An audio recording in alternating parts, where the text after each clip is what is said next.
10 News begins with breaking news. That breaking news, 2 people found dead in a South Bay home. Investigators believe it may be a murder-suicide. We have a crew there live as detectives comb the crime scene.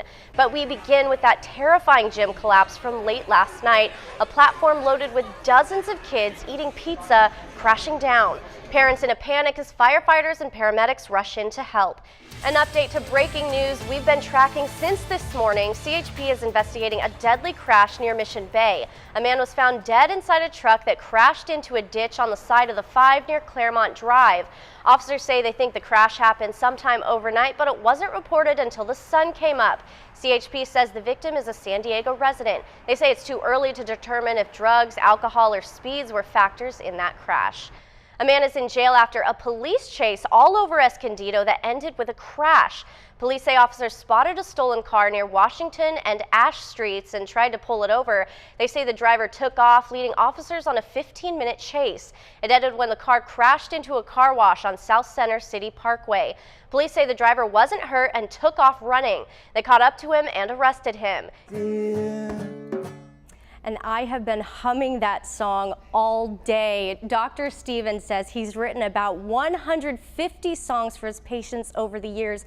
And Steve, he actually started it when he himself went through some of his own health issues, and one of his favorite artists wrote him a song to make him feel better, and he just wanted to pass it along to his patients. A unique way of holistic medicine. Yeah, and you can tell he cares. Yeah, he really does, and he goes above and beyond because he actually goes to a recording studio after he performs for them, records it, and then sends them the file so they can have it forever. What a great story of hope. Yeah.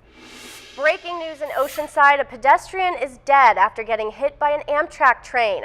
This is just south of the Oceanside station at the crossing on Cassidy Street. There are about 300 people on the train. They were coming from LA. They'll be put on another train to continue their trip to San Diego. At this point, there is no word on how the person ended up on the tracks. Now to a developing story. Local sailors now helping with the desperate search for a missing Argentine submarine. The sub has been missing since Wednesday with 44 crew members on board. Late last night, the Argentine Navy announced it detected 7 failed satellite calls. Those calls possibly from that missing sub. Rough weather in the area is making search efforts even more difficult. The fear is that the sub is unable to surface and the crew could be running out of oxygen. New developments, the father of one of the UCLA players arrested in China taking fire from President Trump.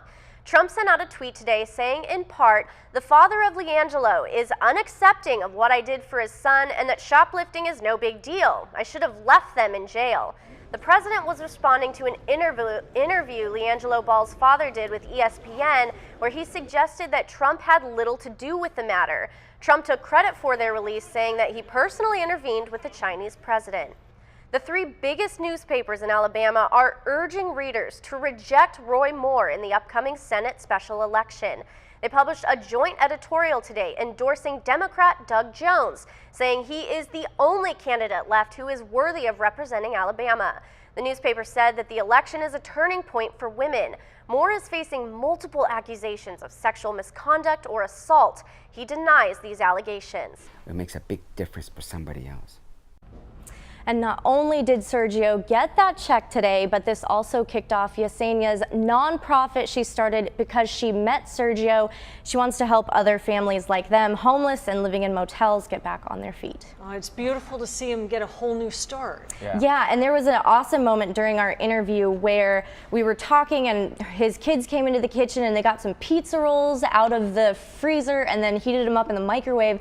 And he says that this is the first time in 3 years he hasn't had to worry about where their next meal will come from. Wow. Neighbors fighting back against the city of El Cajon. They're angry about the decision to ban feeding people who live on the streets.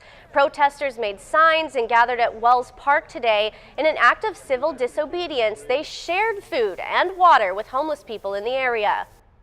Some of these people out here are really live like animals and stuff like that, but they're still human beings. The temporary law comes in light of the recent hepatitis A outbreak.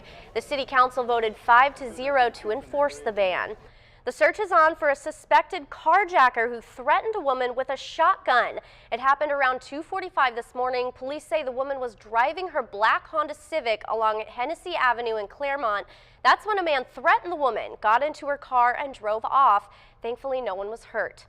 Investigators have not yet identified the man found burning in a field near Mission Bay. An off-duty CHP officer was driving by Friday night and saw a fire lighting up the empty city lot. He pulled over and realized it was a man in flames. Investigators are trying to figure out if the man burned to death or if he died first and then was set on fire. Police have not released any information on possible suspects.